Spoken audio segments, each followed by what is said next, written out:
가지고 죄인을 부르시는 예수님이라는 제목으로 말씀에 나누고자 합니다. 2018년도에 가장 이제 그 인기 있었던 작년에 인기 있었던 유행어가 있어요. 그래서 우리 성도님들이 얼마나 이 유행어를 잘 알고 있나 지금 몇 가지 테스트를 해보겠습니다. 갑분싸. 이런 상황이 되는 거예요. 갑분싸. 이게 요즘 유행어의 특징은 앞글자만 좀 따서 이렇게 유행을 해요. 갑자기 분위기가 싸해지는 사람. 그러니까 좀 썰렁한 농담하면 갑분싸 뭐 이렇게 나와요. 요즘 애들이 그런 말을 많이 쓴대요. 여기 이제 소확행. 이건 좀 많이 들어봤죠? 그렇죠. 뭐 소중하고 갖다 붙이긴 하는데 소소하고 확실한 행복. 우리 예배는 소확행이죠? 아멘. 앞은 안 하시는 분들. 아멘. 그렇죠. 그거 있어요. 또 이게 인싸. 인싸. 잊어버렸고 싸가지고. 이거 되게 탁월하거든요. 어유 인싸. 근데 이거 아싸의 반대말이에요. 아싸는 뭔지 아세요? 아주 싸가지. 아싸는 옛날에 그죠? 이거 세대 차이가 나요. 아싸 이거 아니에요. 아싸가 아싸 이게 아니라 아싸. 이게 인싸와 아싸는 서로 반대말인데 인싸는 인사이더 이렇게 해가지고 여기 좀 주변 사람들하고 친구도 많고 이렇게 집중하고 뭐 좋은 친구가 활달한 사람 있죠? 그런 사람을 인싸라고 해요. 그 다음에 아싸는 그런 반대말로 이게 모임에도 잘 안 어울리고 대화도 않고 이게 아싸. 이게 이제 아싸예요. 이게 이런 말이 유행하는지 모르겠어요. 어쨌든 인싸, 아싸 이게. 근데 제가 이걸 왜 생각하냐면 이게 시대를 지나도요, 그렇죠? 뭐 저희 때는 뭐 왕따 뭐 이런 말 썼는데 요즘 애들은 인싸, 아싸 이렇게 표현한다는 거죠. 시대를 지나고 사람이 달라도 공통적인 게 이제 사람이 이게 인정받고 싶어하는 요구가 있는 거죠. 그래서 항상 가운데 중심에 있고 싶어하는데 그러지 못하는 마음이 이제 인싸 혹은 아싸 이렇게 마음이죠 표현됩니다. 근데 생각을 해보니까 그러면 우리는 다 인싸가 되고 싶지 않아요. 하나님은 어떤 사람을 인싸하실까요? 그렇죠? 하나님과 인싸하는 사람, 이게 되게 부럽죠.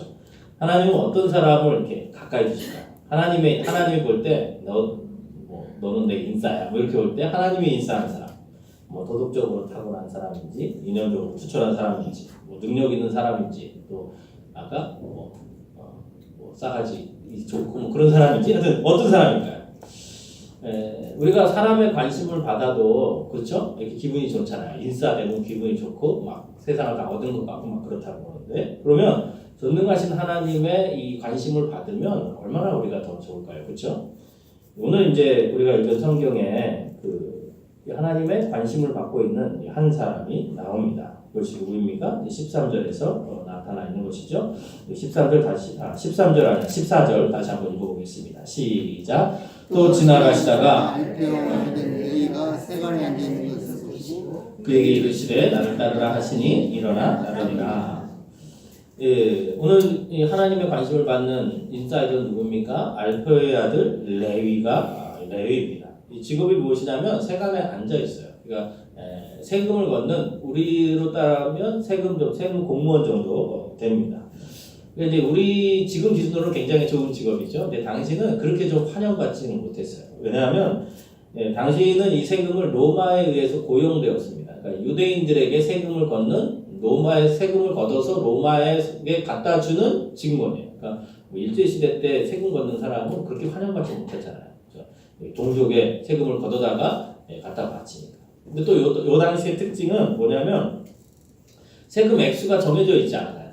로마가 세금 액수를 정해져 있지 않고 네가 알아서 걷어서 난 얼마만큼만 갖다 줘라 이게 총액만 얘기해 준 거예요.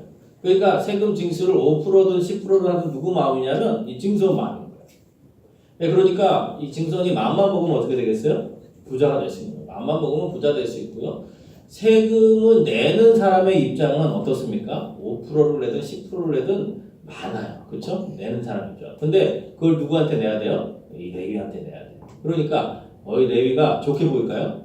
안 좋아 보여요. 아무리 정량으로 뭐 조금 내도 내는 사람은 크기 때문에 또 심지어는 그것을 대해서 착복한 사람들이 또 많이 있었던 거죠. 그러니까 사람들이 이 사람에 대해서 좋게 보지 않습니다. 그래서 누가복음 18장에서 보면 바리새인들이 기도할 때 어떻게 해요? 성전에 서서 기도할 때 저 세리와 같지 않음을 감사합니다라고 얘기할 정도로 사람들에는 세리는 경멸의 대상이에요. 그렇겠죠. 아유 저 나쁜 매국노, 돈 말하는 놈, 뭐 이렇게 얘기하죠. 그래서 성경은 세리와 죄인을 거의 동등시합니다. 세리하면 죄인인 거죠. 오늘 말씀 속에서도 세리의 집에 누가 죄인들이 같이 있는 것을 볼 수 있습니다. 그러니까 일반 사람들은 어울리지 못하고 죄인이나 이런 사람들과 함께 지내는 것입니다. 특히 이제 오늘 있는 가버나움 지역은요, 무역이 좀 활발한 곳이라서 많은 사람들이 드나들었어요. 그렇기 때문에 돈을 많이 벌 수 있는 곳이죠. 세금을 많이 벌습니다. 그런데 생각해 보면 조금 안타까운 거죠. 왜냐하면 하나님의 은혜를 구하고 기쁨에 가득해야 될 그 성전 앞에서 이 레위는 무엇을 하고 있어요? 세금만 걷는 거예요. 그 은혜의 잔치에 들어가서 하나님의 은혜를 경험하는 것이 아니라 그 은혜의 문 앞에서 돈만 걷고 있는 사람입니다. 그래서 너무나 어떻게 보면 본인에게도 초라하고 사람들이 볼 때도 세금은 주지만 경멸의 대상이었던 것입니다. 우리는 보통 이렇게 사람을 그 사람의 이름 혹은 직업을 가지고 평가합니다. 그렇죠? 세리를 그 겉모습만 보고 매국노라고 칭을 맺고 평가하는 것이에요. 지금도 마찬가지죠. 우리는 지금도 사람들을 어떻게 보냐면 겉모습을 보고 평가합니다. 대부분. 그렇죠? 그 사람의 직업, 외모 이런 걸 가지고 평가하는 것이죠. 그런데 오늘 예수님은 다르게 보십니다. 예수님은 레위가 세리냐 아니냐 그것은 그렇게 중요하지 않아요. 예수님은 자격이 없고 조건 없는 레위를 부르셔서 어떻게 하냐면 하나님께서 예수님께서 그를 복음서의 저자인 마태로 바꾸십니다. 그러니까 죄인 레위를 불어내셔서 하나님이 복음서의 저자 예수님의 증인 마태로 하나님께서 바꾸시는 거예요. 그러니까 비록 지금은 세간에 앉아서 세금을 걷고 있는 사람이지만 하나님께서는 그가 하나님의 이 복음의 역사에 귀하게 쓰인 자신의 행적을 기록할 성경의 저자로 보고 있는 것이죠. 사람은 지금의 모습을 보고 과거의 모습을 보고 그 사람을 평가하지만 그리고 그것을 통해서 그 사람은 저렇게 살 수밖에 없어 라고 생각하지만 그러나 하나님께서는 과거와 현재의 모습이 아니라 하나님께서 변화시키실 미래의 모습을 보면서 그 사람을 평가하십니다. 그래서 하나님께서 레위를 부르고 계신 것이에요. 이처럼 이 사람은요 누가 만드느냐에 따라 달라지게 됩니다. 쓰레기는 위대한 가능성을 지닌 예술품의 재료다라고 말을 하는 사람이 있어요. 누굴까요? 피카소라는 사람인데요. 왜 자꾸 질문하냐면 눈을 좀 뜨시라고 질문하는 거예요. 피카소라는 사람이요 길을 걷다가 우연히 버려진 자전거를 발견을 했어요. 그래서 바퀴가 펑끈하고 몸체도 휘어진 채 버려진 자전거였어요. 그래서 이걸 이렇게 물끄러미 보다가 집으로 가져갔어요. 가져가가지고 어떻게 했냐면 안장과 핸들을 떼어냈어요. 그래서 안장에다가 핸들을 거꾸로 딱 이렇게 붙였어요. 그래서 이름을 황소머리라고 붙였습니다.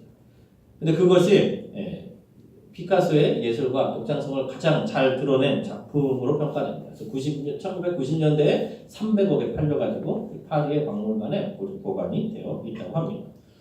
사람에게 버려진 안장과 그걸 가지고 이렇게 뒤집어 놓고 이름만 붙이니까 쓰레기가 어떻게 됐어요? 예술품이 된 거죠. 여러분 사람에게 버려진 쓸모없는 쓰레기도요 피카소가 만지니까 예술 작품이 됩니다. 하물며 사람이 만져도 그 정도인데 전능하신 하나님께서 하나님의 손에 붙들리면 하나님의 위대한 사람이 되어지는 것이죠. 그러므로 내가 어떠한 상태에 있느냐 내가 어떠한 존재에 있냐보다 더 중요한 것은 무엇이에요? 내가 누구의 손에 붙들려 있느냐 이것이 우리에게 더 중요한 것입니다. 저는 이제 야곱의 일생을 보면 이 누구의 손에 붙들려 있는가가 얼마나 중요한가를 생각해 볼 수 있습니다. 야곱은요 천성이 사기꾼이에요. 그리고 태어나면서부터 이 발 뒤꿈치를 잡고 태어날 정도로 무언가 막 붙잡으려고 했었잖아요. 그런데 그 야곱이 하나님의 손에 붙들리니까 그의 인생의 쓰다듬에 바뀌어서 결국은 이스라엘로 하나님의 사람으로 변화되는 것을 볼 수가 있습니다. 예수님께서 이 레위의 가능성을 보시고 레위를 부르신 것처럼 하나님이 어떻게 하세요? 우리를 보시고 우리를 부르시고 있습니다.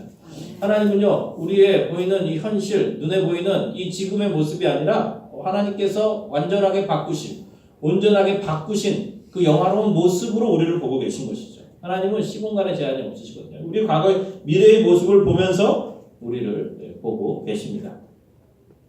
사람들은요 이렇게 얘기를 해요. 저 인간은 절대 바뀌지 않을 거야. 절대 바뀌지 않아요. 3살 버릇이 몇 살까지? 8까지 간다 이런 거예요. 어느 정도는 맞죠. 어느 정도는 잘 바뀌지 않아요. 그래서 사람들이 그런 말을 쓰는 게 이해가 됩니다. 그런데 우리가 생각해야 될 것은 사람은 절대 변하지 않는다는 것은 거짓말이에요. 사람들 안에 뿌리 깊게 박혀져 있는 거짓말이에요. 그러다 보니까 사람들이요 특별한 것을 자꾸 생각하는 거예요. 뭔가 특별한 일이 좀 일어나고 특별한 능력이 나타나고 특별한 것을 경험해야 사람들이 바뀔 수 있다고 생각을 합니다. 그래서 그런 특별한 것을 찾아가는 거예요. 그래서 사람들이요 때로는 제주도 올레길도 찾아가고요 또 뭐 해외에 산티아고 뭐 이런 데 가요. 그런 데를 순례길이라고 돌아다녀요. 왜요? 그런 데 돌아다니고 그런 데서 어떤 막 대단한 것을 경험을 해야 사람이 바뀔 수 있다고 생각하는 것이죠. 아니면 부적을 붙이거나 특별한 힘이 있어야지만 운명이 바뀔 수 있다고 생각을 해요. 사람은 바뀌지 않아요. 그러나 오늘 예수님은요 그렇게 말씀하시지 않아요. 오늘은 예수님은 이 마태, 이 레위를 어떻게 바꾸십니까? 13절에서 보게 되면 예수께서 다시 바닷가에 나가심에 큰 무리가 나왔거늘 예수께서 그들을 가르치시니라. 하나님이 마태를 레위를 바꾸실 때 무엇을 하고 계셨어요? 하나님의 말씀을 다시 가르치고 계셨어요. 우리가 어제도 봤지만 지난 시간에도 봤지만 중풍병자를 바꾸실 때도 하나님의 말씀을 가르치시던 중이었어요.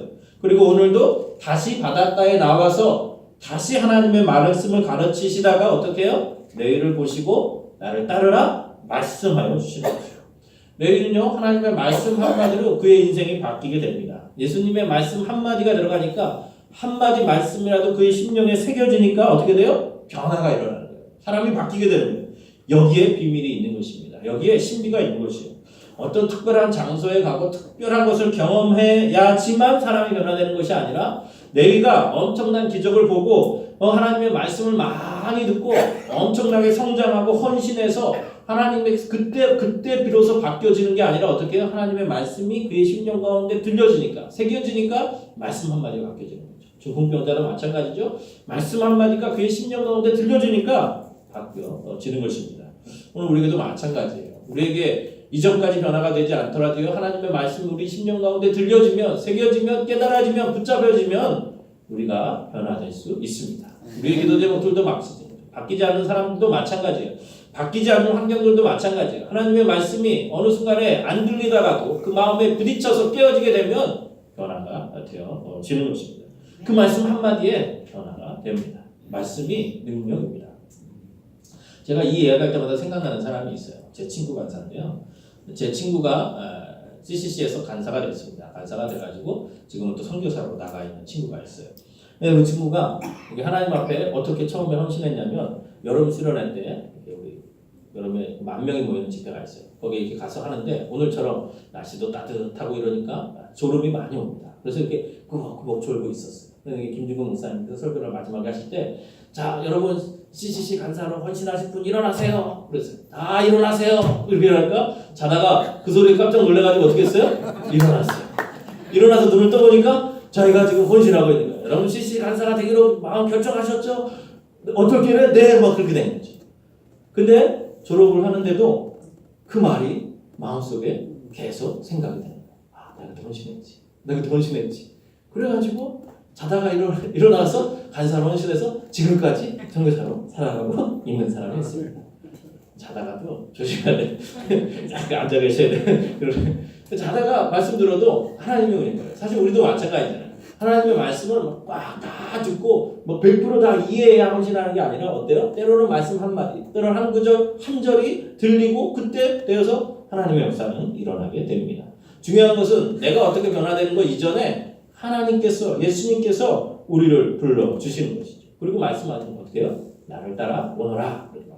그 말 한마디에 레위가 쫓아가는 거죠. 그 말씀을 듣고 따라가는 것입니다. 오늘 우리도 하나님께서 우리를 이렇게 부르시고 계십니다. 하나님의 부르심에 우리가 어떻게 해야 될까요? 레위처럼 일어나 순종하는 우리들이 될 수 있기를 주님의 이름으로 축원드립니다. 아멘. 그런데요, 사실 오늘 이제 봄철인가 봐요. 오늘따라 사실 바리새인들과 서기관들의 관점이 굉장히 합리적인 거예요. 오늘 2장 16절 한번 읽어볼까요? 시작. 바리새인의 서기관들이 예수께서 죄인 및 세리와 함께 잡수시는 것을 보고 그의 제자들에게 이르되 어찌하여 세리 및 죄인들과 함께 먹는가? 바리새인들은 이렇게 얘기하는 거죠. 아니 왜 이렇게 죄인들과 함께 있습니까? 왜 그 안 좋은 곳에 같이 있습니까? 이렇게 얘기하는 거예요. 여러분 이 말은요 이렇게 말하는 이유는 당연한 거죠. 사실 모든 사람들이 이와 같이 행동해요. 저희가 어렸을 때 많이 듣던 말이 무엇입니까? 야 누구 친구들하고 나쁜 친구들하고 놀으라고 그래요? 놀지 말라고 그래요? 놀지 말라고 그러죠. 안 좋은데 가라고 그래요? 가지 말라고 그래요? 가지 말라고 그러죠. 왜요? 그곳에 가면 그 친구들하고 비슷해지니까. 그렇잖아요. 그 안 좋게 노는 그 무리들하고 물들기 때문에 안 되는 거죠. 흰색 옷과 검정 옷 색깔 옷는 애들을 같이 빨면 어떻게 되나요? 안 되죠. 맨날 혼나. 같이 빨는다고. 같이 넣으면 안 되는 거예요. 그렇죠? 따로따로 빨아야 돼요. 왜냐면 섞이니까. 흰색 옷이 물들어 버리는 거죠. 사람들은요 그렇게 구별을 하는 거예요. 멀리 하는 거죠. 그래서 그렇게 자랑하게 되는 거예요. 저들과 같이 있으면 물들게 되는 거예요. 우리 사회도 마찬가지죠. 우리 사회도 사람들이 자신들이 사람들에게 영향을 받을까봐 두려워하기 때문에 어떻게 해요? 구별하는 거예요. 학력을 가지고 구분하고 지역을 가지고 구분하고 어떤 걸 가지고 자꾸 구분해요. 그래서 비슷한 사람끼리 모여 있으려고 해요. 이것은 사람들의 사고 방식이고 사람들이 어떻게 보면 그 수준에서는 합리적인 것이죠. 그런데 한 가지 모르는 게 있어요. 무엇입니까? 예수 그리스도가 어떤 분이신지 그분이 어떤 능력을 가지고 있는지 그걸 모르는 거예요. 오늘 예수님이 어떤 능력을 가지고 있습니까? 17절이죠. 읽어보겠습니다. 시작.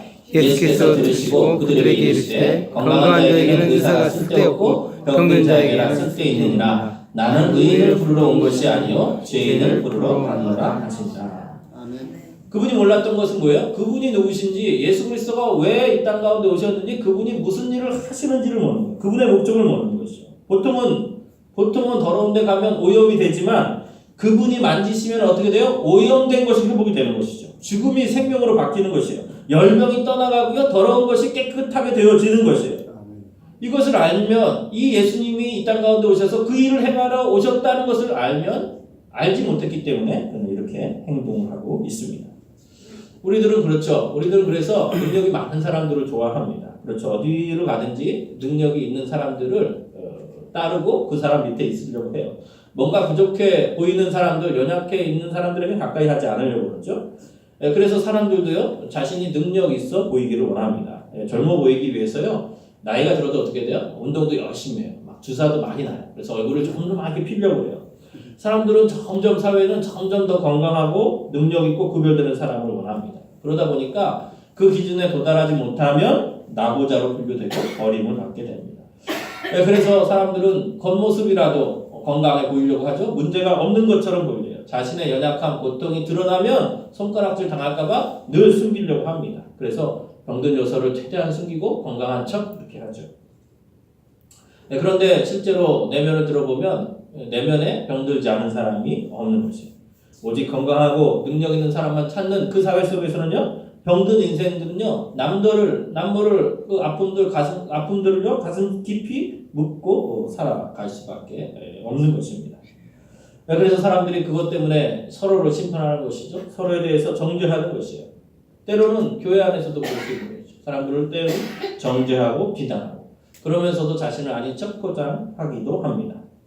그런데 우리가 생각해 볼 것은 하나님은 의인을 부르러, 건강한 사람을 부르러, 온전한 사람을 부르러 이 땅 가운데 오신 것이 아니라 어때요? 약하고 연약하고 죄인을 부르러 이 땅 가운데 오셨기 때문이죠. 우리가 약하지 않았다면 주님이 우리를 찾아오시지 않습니다. 우리가 연약하기 때문에 주님이 우리를 찾아오십니다. 하나님은요, 예수님은요, 스스로 강하다고 하는 바리새인들을 찾는 것이 아니라 스스로 약하고 죄인이라고 생각하는 세리 마태와 같은 사람들을 찾아서 그 사람들을 회복하기 위해서 이 땅 가운데 오셨다라고 성경은 말씀하고 있습니다. 아멘. 그러므로 병들고 힘없고 연약하고 부족한 우리가 해야 할 일이 무엇입니까? 주님 앞에 나아오고 주님의 말씀 앞에 나아가서 우리의 부족함과 연약함을 주님 앞에 드러내는 것이 필요합니다. 아멘. 그렇죠. 우리가 병원에 가가지고요, 의사가 어디가 아픕니까? 이렇게 물어보는데, 괜찮습니다. 저는 뭐 그 정도는 아니고요. 저는 상관없고요. 저는 의사 선생님만 건강하세요. 이렇게 말씀하지 않아요. 왜요? 의사 앞에 갔으면 얘기해야 되는 거예요. 저는 여기가 아프고 이런 아픔과 증상을 말해야 되는 것이죠. 우리가 주님 앞에 나오는 것도 마찬가지예요. 주님 앞에 나와서요, 괜히 감출 필요가 없는 거야. 주님 괜찮습니다. 저는 괜찮고요. 저희 아이들이나 잘 되게 해주세요. 저희 누구나 잘 되게 해주세요. 교회나 잘 되게 해주세요. 이런 게 아니라 주님 앞에 나오면 어떻게 돼요? 우리의 연약함, 우리의 약함을 하나님 앞에 인정하고 고백하고 주님 앞에 나아가야 됩니다. 아멘. 주님이 그 연약함 때문에, 그 약함 때문에 주님이 이 땅 가운데 오신 거예요. 주님, 제가 무릎이 아픕니다. 주님, 팔이 쑤십니다. 주님, 이런 어려움이 있습니다. 주님, 도와주세요. 하나님, 이런 부족함이 있습니다. 라고 주님 앞에 연약한 모습 그대로 하나님 앞에 나아가는 것이 필요합니다. 주님이 그렇게 하기 위해서 하나님께서 레위를 불러주시고, 레위는 그 연약함 그대로 하나님 앞에 나아가고, 주님 자신이 어떤 존재인지 알면도 불구하고 하나님 앞에 나아가는 것입니다. 주님은 지금 오늘 우리도 우리의 연약한 그대로 우리를 만나고 회복시키기를 원하십니다. 자신이 죄인이라는 사람과 인정하는 사람과 같이 식사하고 교제 나누기를 원하시는 것이지요.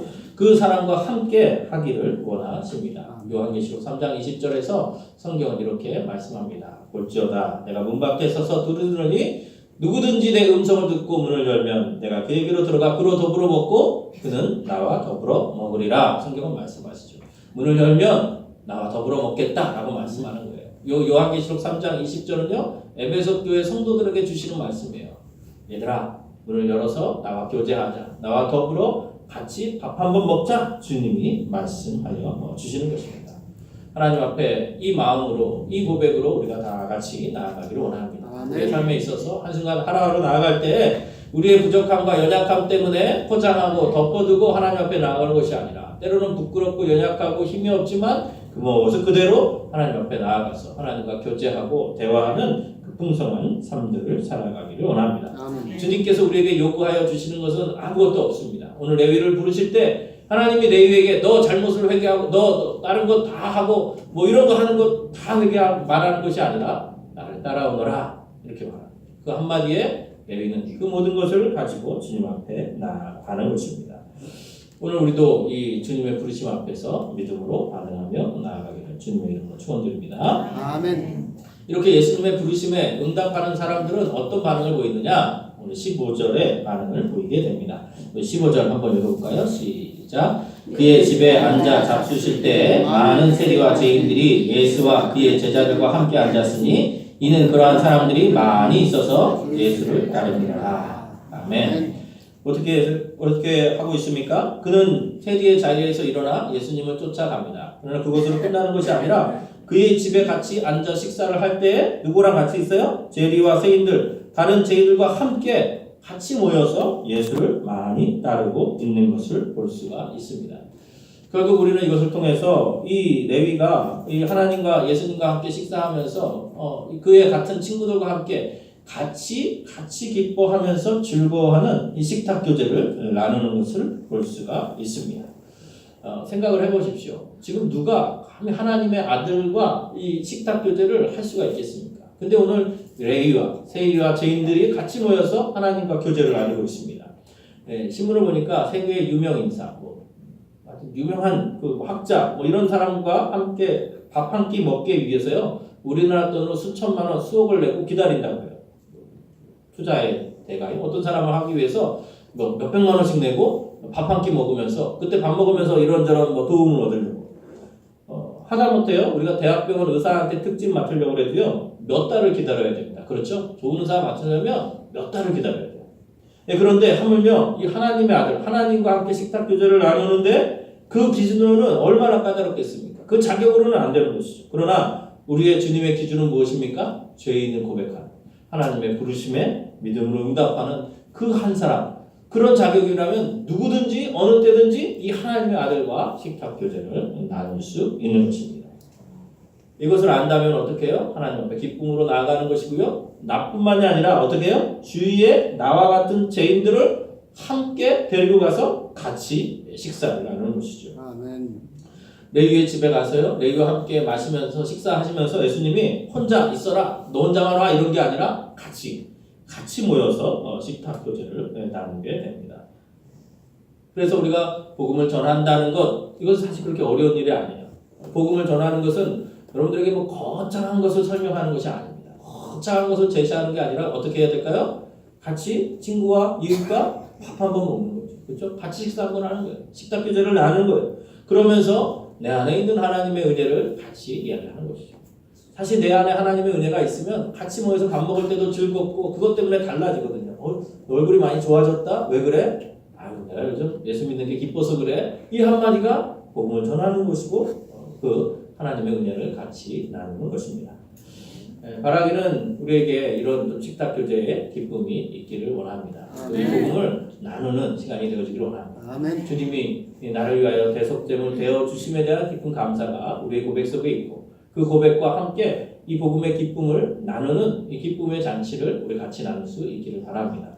그래서 우리가 5월달에 우리가 또 이웃 초청하는 주일도 있고요. 또 우리가 또 야유회도 있고 좀 준비할 텐데 그때 이웃과 같이 야유회도 가고 또 우리가 같이 식사 교제도 하고 또 그렇게 하기 위해서 집에서 또 과일 한 잔도 해주면서 어찌하든지 하나님이 주시는 이 복음의 기쁨들, 이 복음의 기쁨을 알지 못하는 사람들에게 주의 복음을 증거하고 전하고 나눌 수 있기를 바랍니다. 그렇게 할 때 하나님께서 일하실 것입니다. 그렇게 할 때 하나님께서 회복시켜 주실 것이에요. 오늘 말씀 가운데 레위와 그의 친구들이 그 속에서 하나님의 말씀을 나누면서 기뻐하는 모습들을 상상해 보십시오. 얼마나 큰 기쁨이고 얼마나 큰 즐거움입니까? 오늘 우리에게 동일한 이런 기쁨과 은혜가 있다는 것을 기억하시면서 믿음으로 나아가시는 한 주간 되시기를 주님의 이름으로 축원드립니다. 이 시간에 우리 같이 한번